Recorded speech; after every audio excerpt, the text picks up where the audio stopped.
What did you learn about addictions, especially phone addiction, after your time as being someone who went through the process and then trying all of these like techniques, how to get through it and how to get better? The thing is, addiction is oftentimes tied to something external. Like for me, I always labeled it as, I don't know, I'm phone addicted or I'm addicted to video games. But at the end of the day, it was always me running away from something deeper. And in my case, I think it was loneliness, being shy and not really committing to what I said. Like I was fat for a very long time, and therefore I think that I unconsciously went into my loneliness path and then on and on and on. And the effect of all of this was then the addiction. Okay, I hear you on that. And the biggest thing, like even in the phone addictions, like we think, oh, it's the phone, but most of the time it's something deeper, like running away from emotions. Even like with me, I sometimes like run away from like my emotion, I suppress them, and I try to build techniques on that, on actually processing those emotions. And I would love to know like what are your techniques and how did you deal with the processing and like the hard stuff of it? The thing is, when we think about emotion, we often think that we can instantly feel the whole spectrum, but for me in that case, this wasn't that. I was constantly lying to myself about my emotions, but basically about everything in my life. So one of the biggest things or techniques was doing something like a dopamine detox. I call it Sunday detoxing, but you can basically call it whatever you want. I think we will dive deeper into the exact technique, but small like overview of it. You don't use your phone, you don't use your laptop, you don't eat, and you have no social interactions from waking up until going to bed. And what this does is basically take your dopamine baseline, which is probably very high because you only get stimulus from TikTok, from Instagram, and we slowly want to break this down. We want to go to a lower dopamine baseline from someone like your grandparents who aren't that addicted or aren't that stimulated by something like TikTok. So they need basic stuff like work, like a healthy meal to feel the dopamine that you feel when you watch TikTok or Instagram. So this is one of the biggest, if not the biggest technique that I teach people I meet on the street who ask me how to beat my phone addiction, people I meet at local events, people I meet online. So yeah. Okay. And that's a good point that you even said like social, just interactions, because most people think dopamine detox is just about their phone, but that's not true. Like we get dopamine from lots of stuff. And dopamine detox, most people, even I think lots of people tried it, but most of people like fall in the first week. What did you do? What were your motivations how did you went through the first week or the hardest hours? Like what kept you going and how it might help just a normal person that tries to beat it? The thing is, many dopamine detoxes are designed with this mindset I'm like telling you right now. You start now, do it for the next 30 days, and then you will be off your phone. And thinking about it, how many % of people do you think can really keep the same mindset, keep the same motivation, keep the same focus for 30 days? I think that's something literally impossible. So what I do instead and what I teach other people is, how about we don't do 30 days? How about we don't do 7 days? How about we only do 1 day a week? For me, it was Sunday. For most people, it's also Sunday. Where you just cut out everything I said to you before. Where you cut out all the high dopamine stuff for 1 day. And what this will do is, probably after the first dopamine detox, you will feel even more addicted because of the yo-yo effect. Give it like 2 or 3 weeks and you will slowly feel the shift hovering over to the Monday and the Saturday maybe. And over time, over a long period, like 2 months, 3 months, you will see that this dopamine detoxing will affect every day of the week. And this is what makes this method so much better than the rest, in my opinion, because it works with you. It doesn't force you to throw out everything that was normal to you in order to become someone new, because oftentimes we try to be someone totally new, but our old self is pulling us back all the time. But what this allows is to do a gradual path towards beating the addiction. And to the other point you said, how do I keep on? Because even though it's just one day, you will definitely feel that there's like a pull from your old self that says, okay, check the notification, or you haven't checked your X notifications yet. So in these moments, it's often good to fight against these urges, because at the end of the day, every urge you will have on the other days will be through the same process of just fighting against the thought. And this one day is basically your playground to fight against this demon all the time. Yeah, keep the fight on. And something else that I like people to think about is their attention and intention about how they use their devices, because for me especially, knowing why I'm doing all of this, why I'm podcasting, why I'm writing online, why I'm teaching people this, gave me so much more purpose and so much more clarity that I could tie my phone use to my bigger mission and therefore use it more intentionally. And this helped me in the detox to say, okay, for one day I'm not using it, but also to the other days where I can just say, is this really serving my purpose, or do I want to just use my phone to get a quick dopamine hit? And the more you do it, the more you will get into nature of fighting against it and winning. Yeah. I feel like it's something like a gym. When you first like go to the gym, you don't pick the hardest dumbbell and just starting to just try to lift it, and like basically you'll hurt yourself or you will quit. You start at like the smaller stuff that yes may feel like, oh, it's just like one day or it's just I don't know. But eventually, like, you will get to that space when you can just lift even those hard dumbbells and you can just go. It feels like that's what you're talking about. And there was this thing that interested me, this yo-yo effect. I've never heard of it. And like, The yo-yo effect is something, I think it's from dieting, that like there's always a period where you just sometimes go all in. You just cut out all the sugar, you fast for like 3 days. And what the yo-yo effect says is that when you do such a radical change once, that you will come back from it.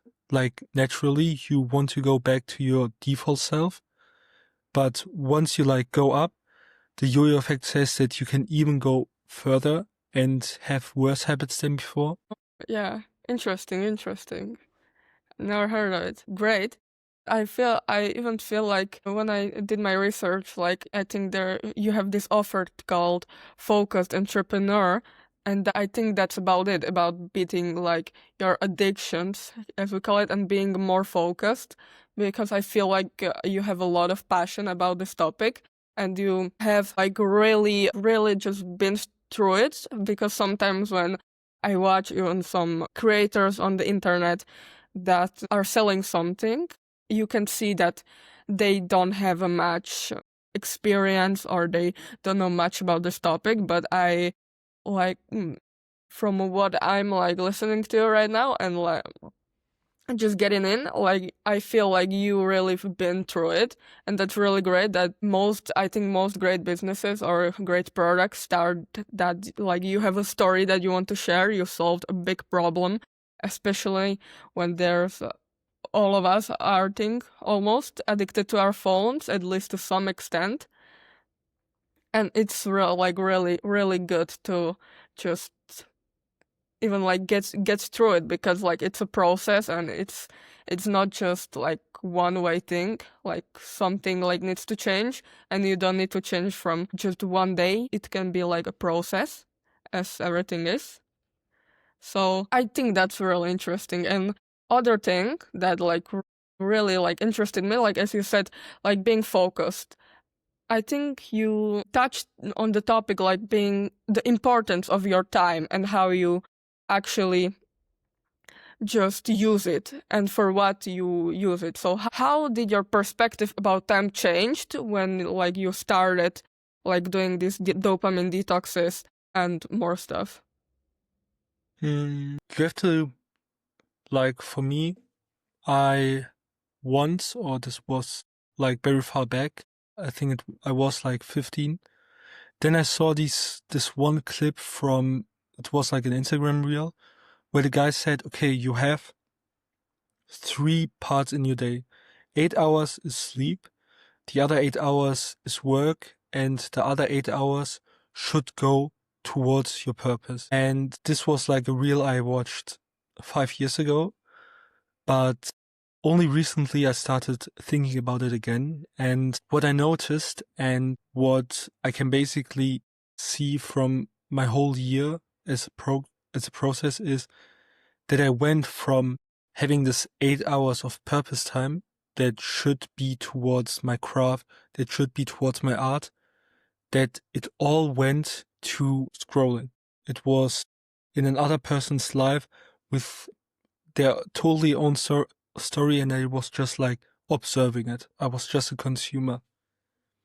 And looking back at my journal entry from the beginning of 2025, said like the first day I had like a screen time of 6 hours, then it was like 3 hours, and the third or the fourth day, I don't really know, was 10 hours. So even thinking about that, even thinking about wasting 10 hours a day, and imagine this compounding over a year, how many living moments, how many opportunities to create something you lose just because of that.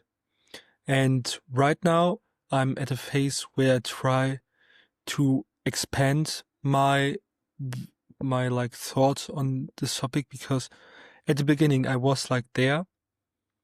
I had this 10-hour like screen time, pulled it down to basically 1 hour, but I still had like 8 hours left that I could use for basically anything. And what I noticed over the last few months was that for most people who aren't creators, this new gap they have will feel like very boring time that doesn't really serve any purpose at all. And right now I'm trying to figuring out how to efficiently fill this time. Because imagine you woke up, you went to work like for 8 hours, come back home, and still have like 6 hours left. You know you don't use your phone because you now have a dopamine baseline that is lower, that you feel fulfilled from eating healthy, from work. But if you don't really have anything to fill this time, what do you really do? And this is where I'm now at, which I explore, because for the last month I like turned off all my creations. I used to post basically every day, and for the last 4 months, for the last 4 weeks, I posted nothing, because I just needed a little bit of a break from creating. But this allowed me to think more about how I should now use my time. And it was also a little bit of a stressful time for myself, because I had to write a thesis and everything. But it gave me a lot of time to think about how I want to structure my days, how I want to structure this 8 hours. Or for me, it's oftentimes 6 creation. And since I had like a whole month to think about it, I think that I now have a nearly perfect fit for me.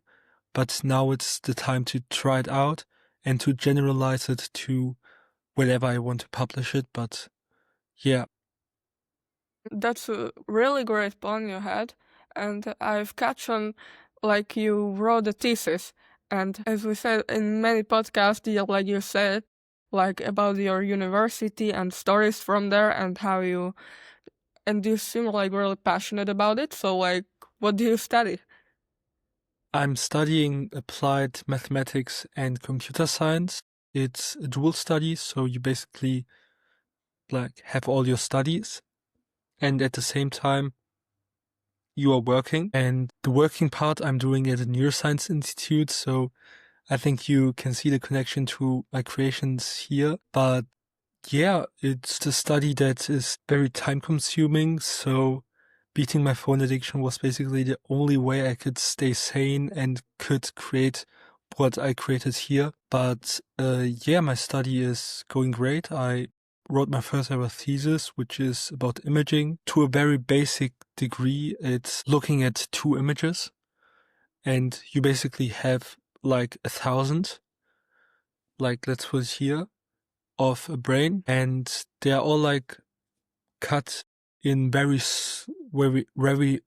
thin like slices that you at the end have like 1,000 images from one brain, and they are always like rotated a little bit because they are like moved a little bit here and there. And my goal was to basically validate if the images that are now like on top of each other in the same direction. So at the end, when you go through the whole image series, that you can see that there is, or that they are all directed in the same way and positioned in a similar way, that once you have a 3D, like a 3D view of it, that it's very smooth and like the real brain. But yeah, this is what I worked on, and today I handed in my thesis, and hopefully I will get a great or good grade. But other than that, I brought in neuroscience one, even though it's a very small step, but further, and that's a very meaningful thing. That's pretty cool. I hope you get a good grade from that. So, and you mentioned the neuroscience, which I'm actually interested in, even like computer science. What did you learn about like how our brains work that helped you really in like content and making content the biggest lesson you took? The thing is, everything I learned about behavior or everything like that, I learned by myself. This wasn't something I learned at the institute. At the institute, we often only work with images that tell us, or that tell me nothing, because I haven't studied it like deeply. I'm not a doctor at all. I'm just doing my bachelor. So what I do most of the times is just working with images. But we have like a big retreat every year where everyone from our whole institute comes together and shows their work. And there we have the cool guys who are working on behavior, etc. And yeah, most of them do like very fancy stuff I don't really understand. But one guy is working on creatine, the one, like, I don't know what to call it, drug, but the one thing you always take before the gym Yes. to basically live better. And he's like working on it. I think it's one of the only things he's working on, but he's such an expert in it. And every year when we have like this retreat, I go to this guy and ask like, okay, how much creatine should I take? How much this and that and that? So yeah, this is like the one thing I learned the most from the institute in terms of my real life, where I love training, where I love creating, etc., etc. Okay. Yeah. So you go to the gym, right? So you Yes. like take creatine and you talk about it a lot in your podcast, which is again great because what I liked really about your podcast is that you don't like, you are not afraid to share something even from your personal life. And that's the one thing that really connects with me and even with other podcasters. So what is the thing you would say to, or you would advise to a beginner podcaster. Should I now talk more about like the storytelling part or in general? First, you can more in general, then you can bring more storytelling into it, because I think it's a big part. So generally speaking, this is now just my perspective on the things from someone who got through beginner hell. And the thing is, podcasting is very different from any other like content form because it involves always 2, 3, or 4 people, and you have to always tie the whole podcast to one specific point. And for like me, I always say this, but my inspiration is Stephen Bartlett, and his podcast is centered around the guest always. So I don't want to say that I copied him, but it's like a very cool form of podcasting because it always allows to talk about something new and learn something new. So this is where I just started. I had like my good friend Julian who said, okay, can we do a podcast? Or I think I should start at the beginning. So we had a call in July. Then we had like 1 hour of such an amazing talk. And at the end, I still had like a few questions left and said like, okay, Julian, I still have so many questions. Can you maybe answer them? And his response to this was, do you really think that others would benefit from this as well? And my immediate answer was, yes, of course. These are like questions that everyone could benefit from, especially hearing the answer from you. So then he offered me to do a podcast with him, and I said, okay, let's do it. So then we scheduled one in 2 weeks. So I was there like, okay, I never really podcast in my life. How do I do it? So I looked up softwares, I looked up everything possible. I looked up microphones, headphones, strategies, and at the end of the day, I did everything wrong. I asked the wrong questions. I used the wrong microphone. I didn't pay for the software. Because of that, there was always a Riverside logo at one of the corners. So yeah, it was very messy. But this is my first advice to someone who's just starting a podcast is don't fear to be a beginner. Every single one of us just started from doing our first recordings and just talking to camera, no matter how shit it is. So yeah, that's my first advice, to just publish whatever is in your hands, because you can't redo an episode. So at the end of the day, you only have this one episode you created. So just publish it. And don't fear to be a beginner. You have to know that 50% of the podcasts end after episode 3. So just getting through the first 3 or 5 episodes, knowing that they are not good and knowing that you will improve, is such a big thing. The other point that is similar to this is always take one thing and improve it the next time. This is something I did naturally. For the first podcast, it was turning on the right microphone. For the other one, it was trying a new note-taking system. For the next one, it was including a little bit of humor in it. So yeah, it just took a lot of tries. For me, it was now 18 or 19 tries to get where I'm at right now. And you have to know that I couldn't be here if I didn't do all of these tries. So this is my second tip, is to just take one thing and improve it the next time. Because it's simple. You just think about one thing that you want to improve, because the rest, the basics, you always have them, but you will do one step each time. And once I look back at my old episodes, I'm there, or I think about myself how could he ever podcast, or how did he speak this worse, or why was he so shy on the camera? So yeah, that's my second point. And another big tip is to don't really fixate yourself to one audience. Because at the beginning, thankfully, I had someone very far from my original niche. So I was able to podcast him. Then I went to my normal niche, podcast basically everyone I knew on it there. But only recently I started expanding this, because you have to know, we as humans, we are always curious. And since I myself am curious in content creation, that's why I'm in my niche. But I'm also very interested in coaching. So I had a few coaches on my podcast. I'm also curious about arts. So I had an actress on my podcast, which I will publish soon. But just don't fixate yourself on one niche, but instead allow many people into your podcast.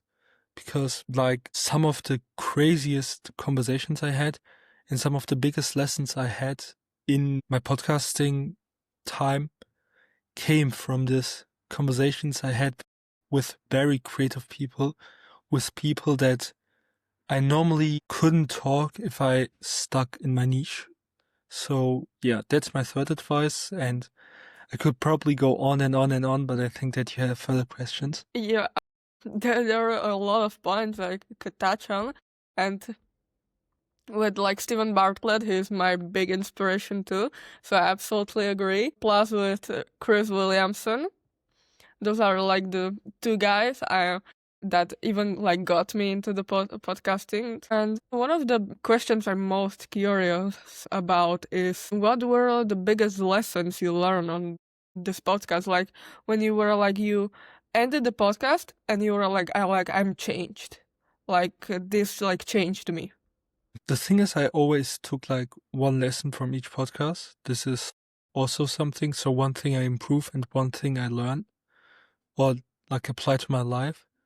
So I can basically tell you what I learned from the last episode, which was with Alex Mundy.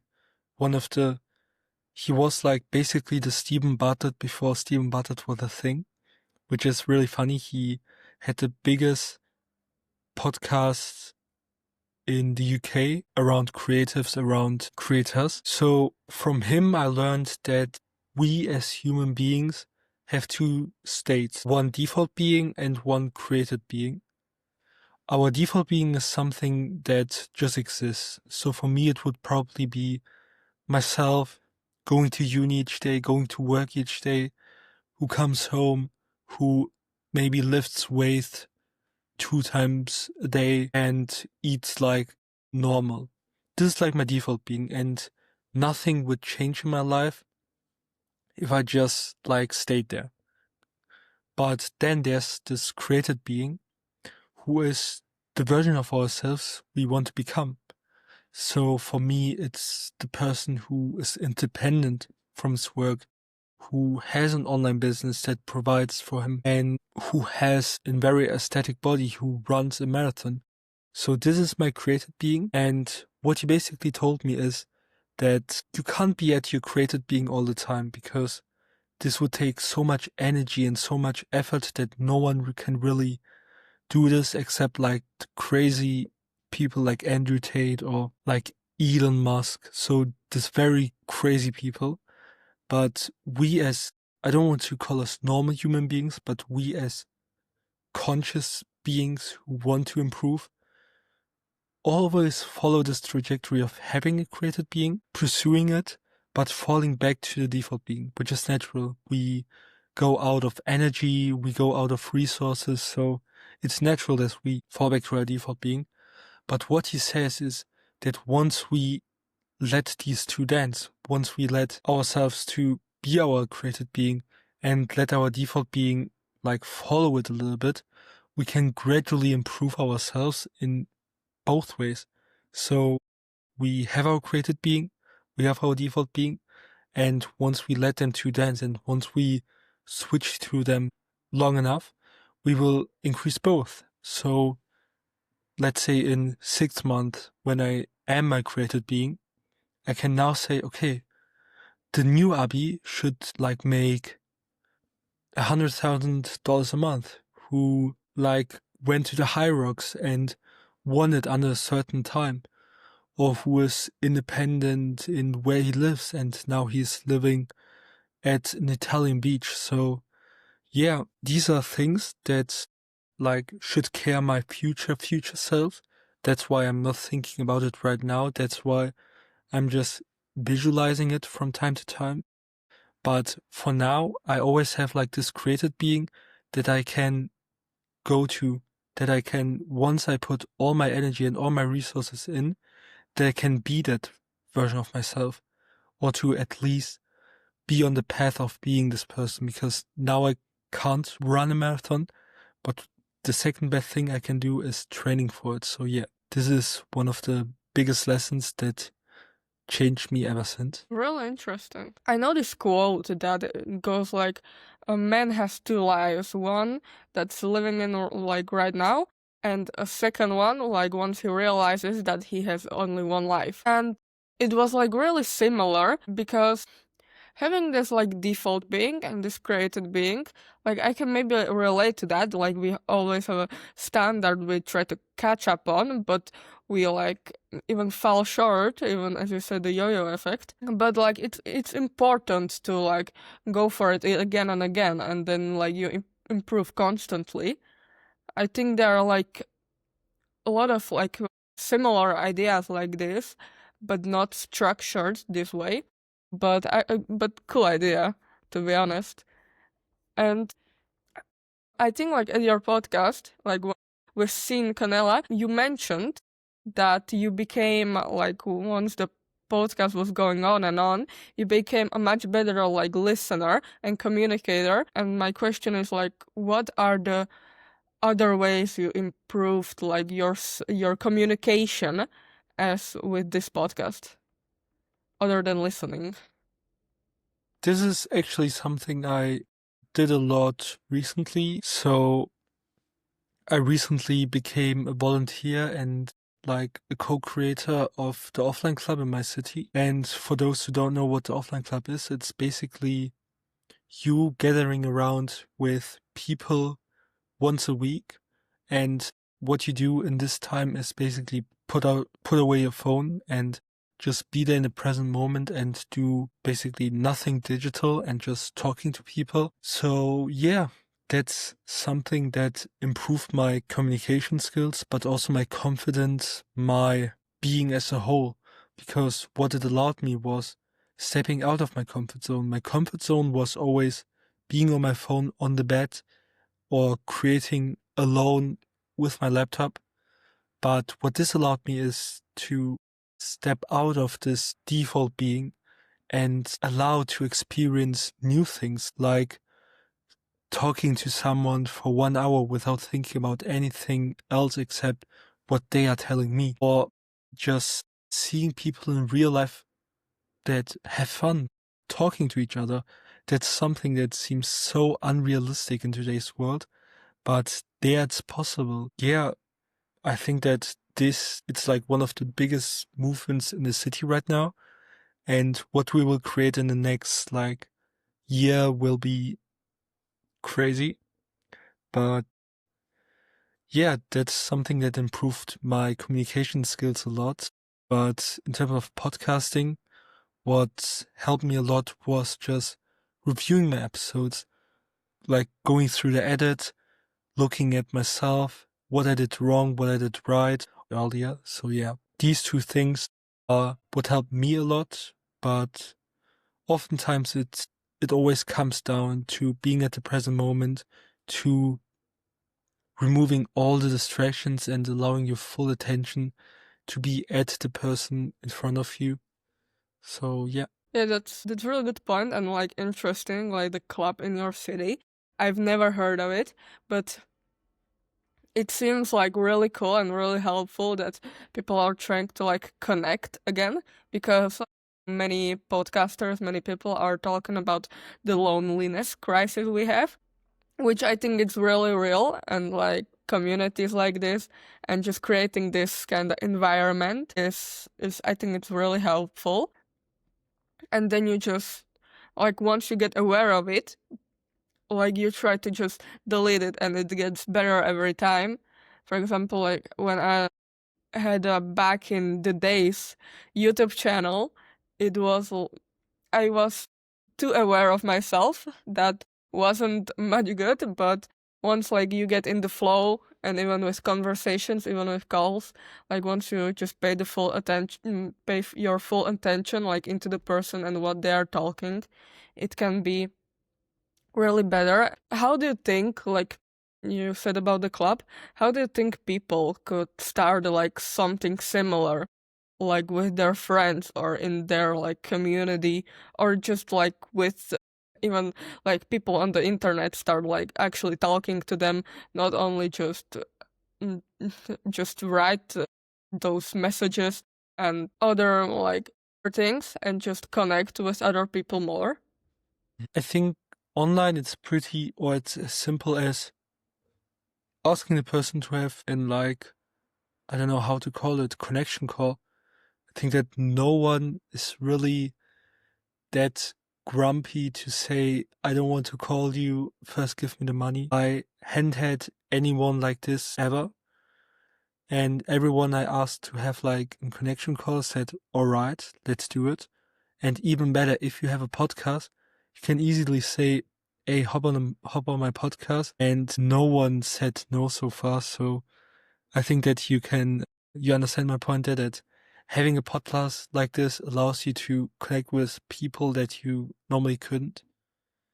But to the connection thing offline, I think we all have like a few friends that, even though they might not be like interested in what we do online, that are like there since our childhood and who we can call brothers and sisters. And thankfully have one of these friends. He is like very different in so many ways than me, but we still like we are still like brothers. And with him, I can do this basically once a month because he's now went to a different city. But once he's back, once a week, just take a friend, go outside, go to a cafe, and just chill, talk. Because just having this 3 or 4 hours of not being on your work or not thinking about what you're creating just allows your mind to rewire itself, to maybe switch off and turn back on, and to expand its capabilities. Because, like most of the things we talked about in this talk, you can't always be at 100%. And this is one thing that you can use to your advantage. You can, instead of just sleeping or wasting time, you can go out and be with your friends. I will now be part of it because it's something that's so aligned with what I do. But for others, it may be something they are passionate about. So finding events in your city, like locally, is a very big point because it allows you to meet like-minded people. I basically took this to a whole nother level at the beginning and just went to London to meet or to go to one of my friends' events. Yeah, just start locally, find a few events here and there, and just go to them. You don't have to do like these crazy cold approach videos like everyone is doing online, which I find, I don't want to call it cringy, but it's not how we humans create deep connections. Yes, oftentimes it's like a random connection of two people, but what these local events allow you is to know that you both have a similar point. For the offline club, it's not being on your phone. And since I'm basically, or now I'm like entitled by the core group as the phone addiction guy, I now have a group of people that I can help. Like, for example, 2 of my email subscribers are friends I made there who I really love. And one of them is basically the best storyteller I ever met. And the other guy is basically a huge comedian. I didn't know it before. And funnily enough, my aunt is like following this guy on Instagram, which is also wild. So yeah, just go to local events, talk to people. Don't be afraid to like talk to people on the event because everyone who is there just wants to be there and talk about what you know. They can talk about what they know and just make a great time out of it. You seem like even the time, like you said, the time you had offline and you haven't been posting lately, that you learned a lot. You have been through all of these courses and connections. Do you like recommend other people to like try this, even other creators, to just have their like a week or two, not even a month or something, to just have to like live their life and explore the world like above being online or above just like being on their laptop, on their phone?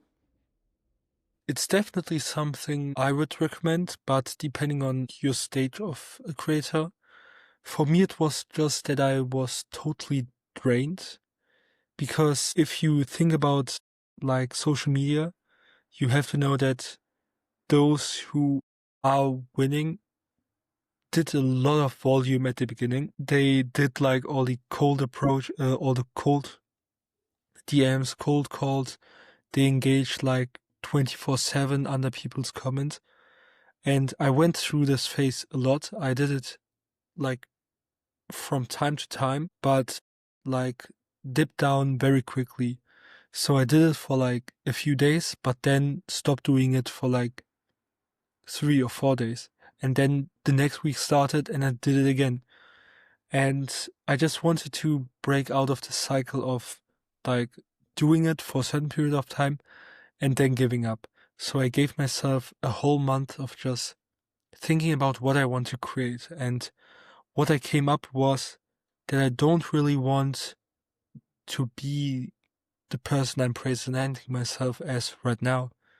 So, of course, my long form content I still love. I still love every episode of my podcast. But the short form stuff I'm sharing on X or Substack isn't something I'm that confident about and something that doesn't really seem aligned. And there was like thinking about how I want to create more like the people I really look up to.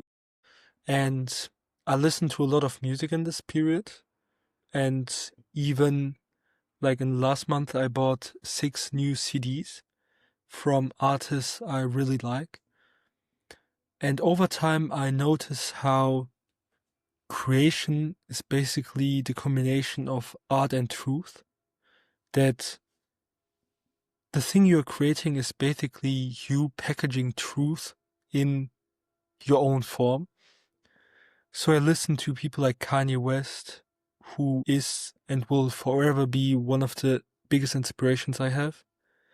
Even though he is very controversial in so many points, but he is like one of the guys I look up to. NF. So musicians as a whole are people I neglected for a long time, were thinking like, okay, they're giving me just dopamine. But at the end of the day, they are what inspired most of the stuff I did. So I turned off all the content, like I said, from 1 month. I haven't really been active on social media. I didn't do like the engagement thing at all. And what this allowed me was finding true inspiration from things that I'm genuinely passionate about. And yeah, this shifted how I will treat content in the future. It changed the way I thought about me as a creator, and it will definitely change the content I will produce in the future.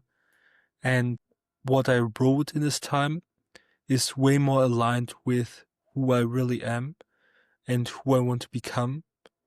So yeah, just having 1 month of truly thinking about your brand from a third perspective and from a totally different lens can definitely expand so many things. I would recommend it, but if you're just starting out or if you don't really have something you can go back to once you do the break, this was where I was like last year or maybe even until April. I tried to do these breaks, but once I came back, I started from complete scratch.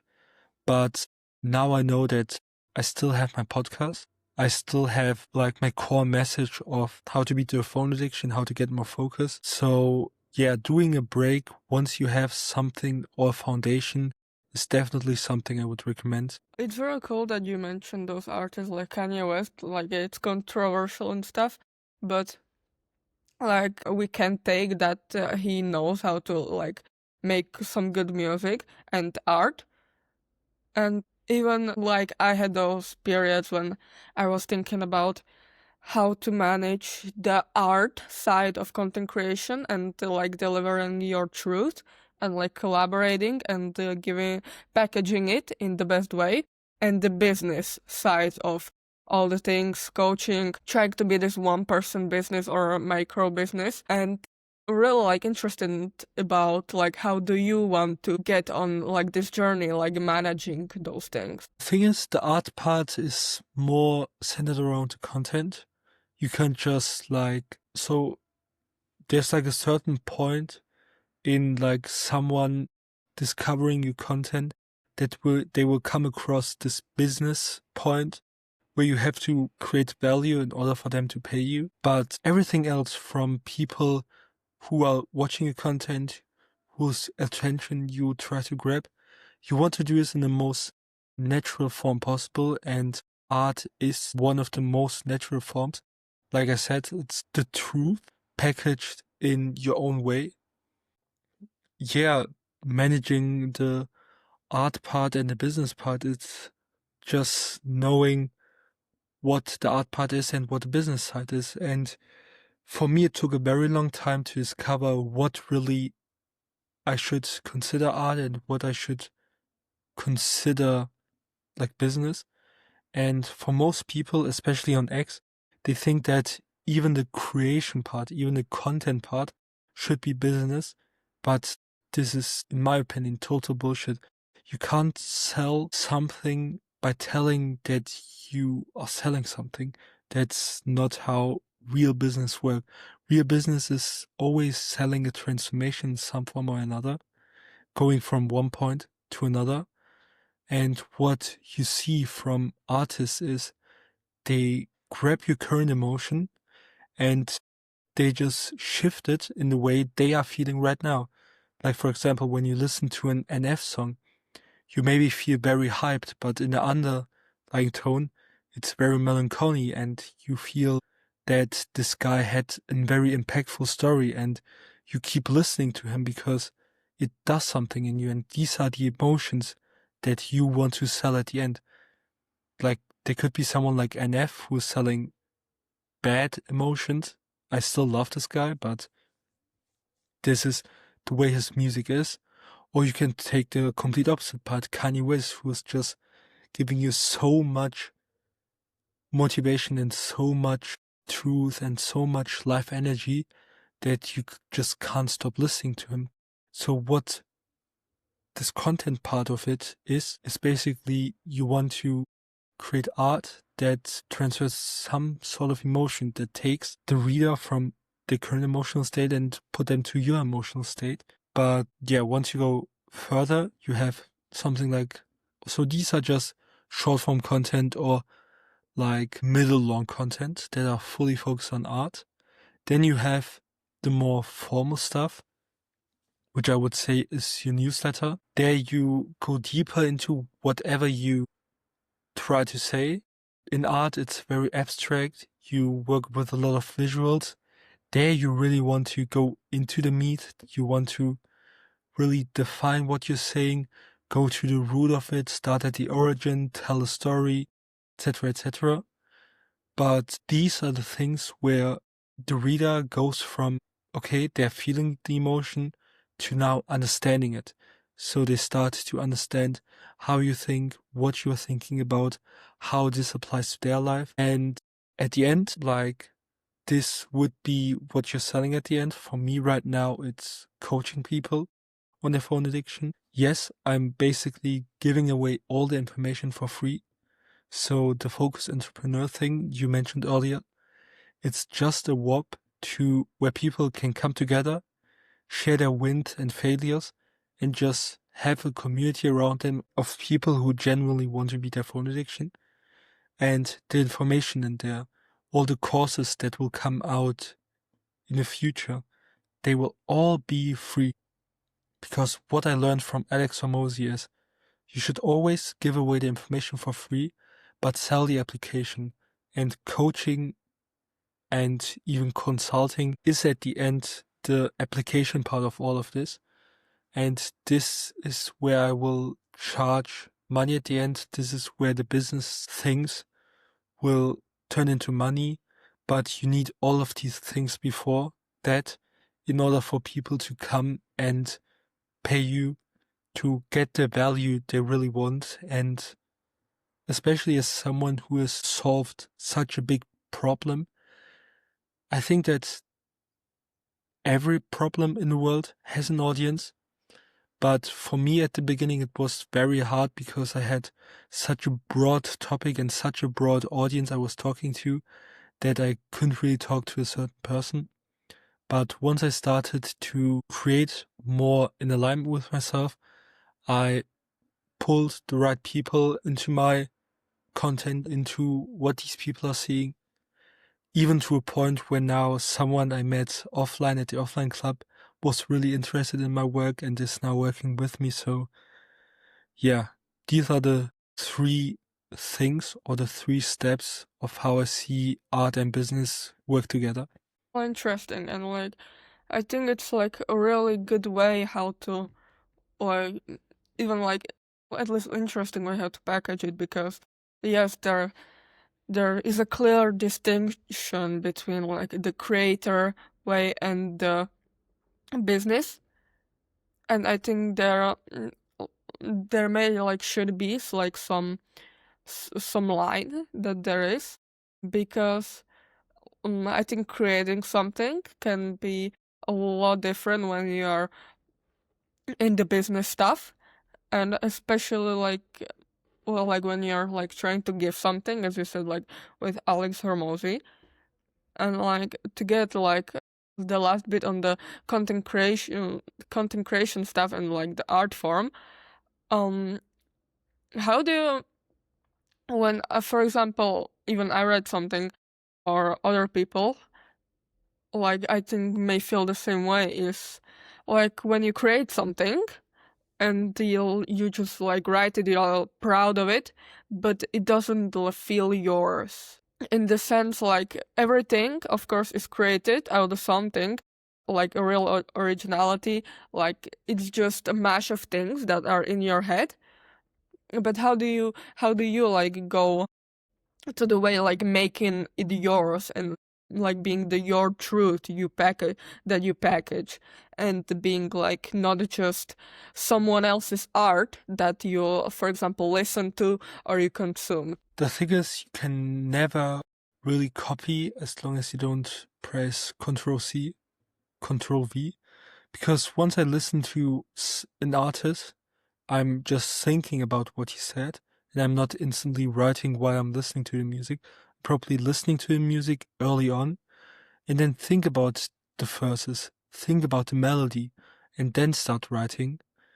So, yeah, I think that putting your true self into the art or into the content oftentimes comes from moments of reflecting on your thoughts, a moment of really thinking about what you just read, what you just listened to, what you just watched. And in this moment of thinking about it, you create your own perspective on these things, because now your brain works. Now it tries to wire what you had earlier to your current mind. And this is where true magic happens. And this is where Denko often says, like, now you are like remixing thoughts, remixing ideas.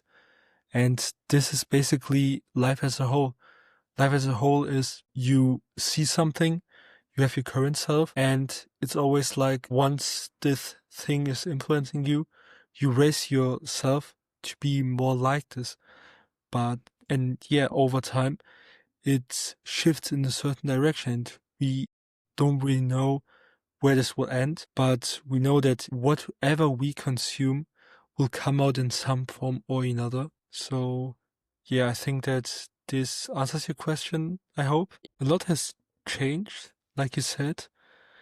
The thing is, my core will still be the same. I will still podcast. I will still help people beat their phone addiction. But the way I share it, the way I present it will be way more creative, way more artistic and way more personal in the sense that I will start filming videos. This was a huge dream of mine since I had my first ever phone and watched all of these vloggers. I was there thinking, why can't I do the same? Early on it was because I was too little to basically have a YouTube account, and over time I started writing a lot. But now I realize that I want to pursue this passion. I want to start filming videos, going in front of the camera, talking, because what this does is it deepens the connection to your audience on a whole different level. And I saw this from a few creators. Like, I take the biggest example of them all, who inspired me to, at the end, buy my camera, is Daniel Dalen. He's like the king of vlogging in a way that he doesn't really show or try to sell you anything. He just shows the process behind everything he does. He just shows him going to the gym, then him having a meeting with his company, and at the end how he works with his red glasses. I think that the sheer authenticity that brings a video or that gives this character to a video is something that is so missing on X. Everything you see is just people writing the same old, tired of not seeing engagement, do this. I don't know. This is the thing that you see repeatedly. And yeah, some people take a creative approach and make something very interesting that I genuinely like to read. But oftentimes it feels like the same old thing over and over again. And yeah, this is where videos are so much better, because it just allows you to be totally creative. You can still have a post that you wrote that you can just read, but even you standing there looking at the camera doing hand gestures just brings a whole nother way of connecting. But yeah, these three things, and of course offline life, this is one thing that so many people or so many creators totally neglect. They just think that they should be online 24/7 because there can always be something that can happen in the time. They can maybe have a call they can schedule, a sales call. They can have a new client. They can have a new follower. They can have engagement on their post. But at the end of the day, most of these things, they can just wait. Or most of these things are basically totally irrelevant. And once you take the skin out of it, then there's more skin. And you go to the sheer at the end of it. And at the end of all of these things that you are doing online is what you're doing offline. So everything you do offline, how you do it, how you present yourself offline, how you live, basically determines most of the things you do online. And I'm still at a very early stage of creating a concept around it. So that's why I'm not saying that this is the complete truth. But what I notice is that people who are online, who are creating online, should still create online. I love it. It helped me so much in so many different ways. But at the process of doing it in the last 6, or I would even go further, in the last 12 months, until 2 or 3 months ago, I totally neglected what I was doing offline. I totally neglected my friendships. I totally didn't really care about my local communities. I totally threw away social interactions. I totally threw away looking a person in the eyes while I'm talking with them.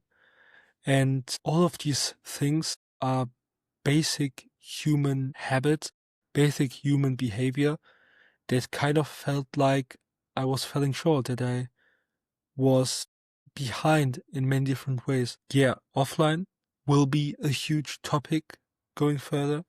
I will share a lot more what I learned offline.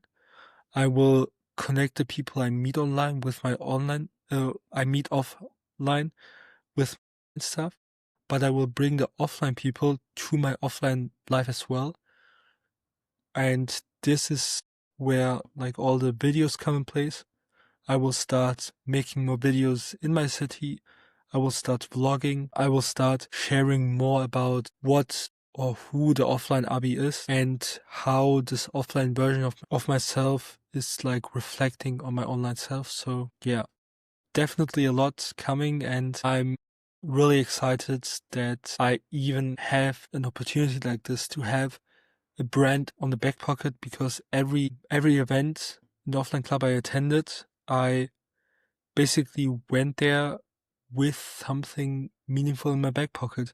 So oftentimes I was in conversations with people, and what I learned or what I noticed the most was that I have something in my back pocket, which was my podcast, which was my content, which was my whole online ecosystem, where I can let these people in and build better connections.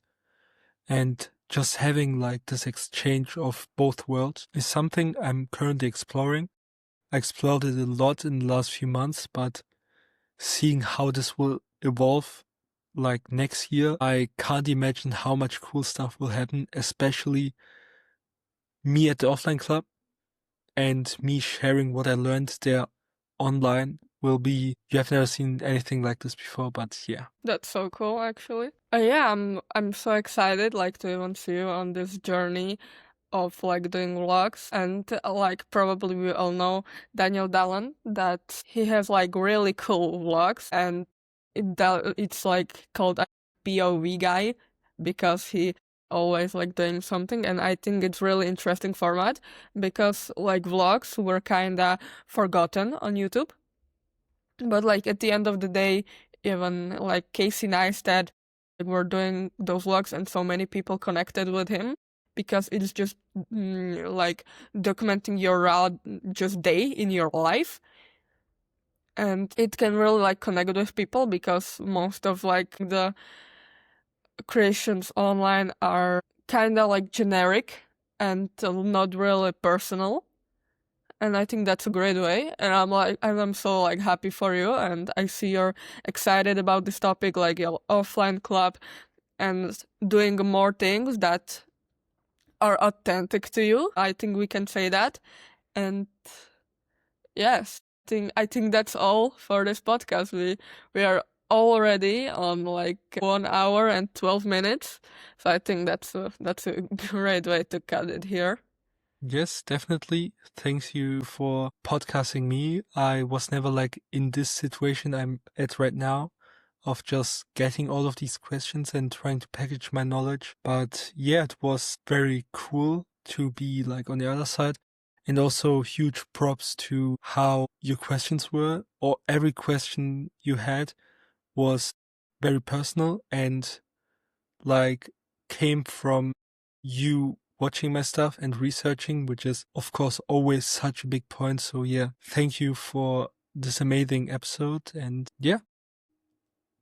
Thank you, and all of your stuff. I think I will get in the descriptions, and I think people can should watch your stuff because I think it will be really cool. And of course, like, thank you. It's my first podcast, so I'm glad it was. You had a great deep talk, and people got you to know you better. Amazing. Thank you. Bye. Bye.